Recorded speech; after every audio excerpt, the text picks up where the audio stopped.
Lui aussi est un emblème du patrimoine lorrain, le bonbon vosgien. Eh bien, figurez-vous qu'on peut être ancré dans la tradition et très novateur en même temps.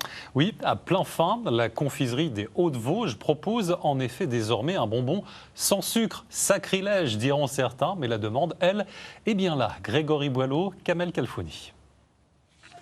C'est une petite révolution, une nouveauté qui vient compléter une gamme déjà impressionnante. Depuis plusieurs semaines, des bonbons sans sucre sont fabriqués à la confiserie des Hauts-de-Vosges. Une innovation attendue par de nombreux clients. C'est vraiment destiné aux personnes qui auraient des problèmes de diabète, puisqu'en fait le bonbon sans sucre qu'on a mis au point ne fait pas monter le taux de glycémie. Donc ça, c'est un avantage pour eux. Et puis ensuite, un petit peu moins calorique que le bonbon classique. Il a fallu beaucoup d'imagination et d'essais pour trouver la recette idéale.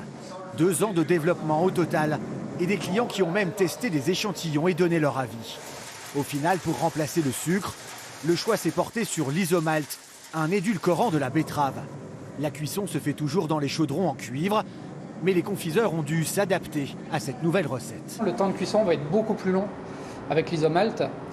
Il va falloir cuire beaucoup plus haut en température. Donc on va être beaucoup moins productif quand on fait ces bonbons-là. Et l'autre différence majeure, c'est que comme on va travailler une matière qui est beaucoup plus chaude, c'est beaucoup plus dangereux pour nous à travailler. Il y a beaucoup plus de risques de brûlure en fait. Il va falloir être beaucoup plus attentif à ce qu'on fait si on ne veut pas se brûler. 36 ans d'existence pour cette entreprise familiale qui a toujours privilégié la vente directe. Aujourd'hui, le succès est au rendez-vous. Plus de 5 millions d'euros de chiffre d'affaires l'an passé.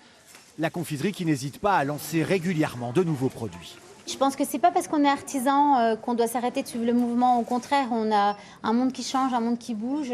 Aujourd'hui, répondre à la demande, c'est important. C'est important pour nos clients parce que ça veut dire qu'on les écoute. Ça veut dire qu'on peut aussi leur proposer des petites solutions.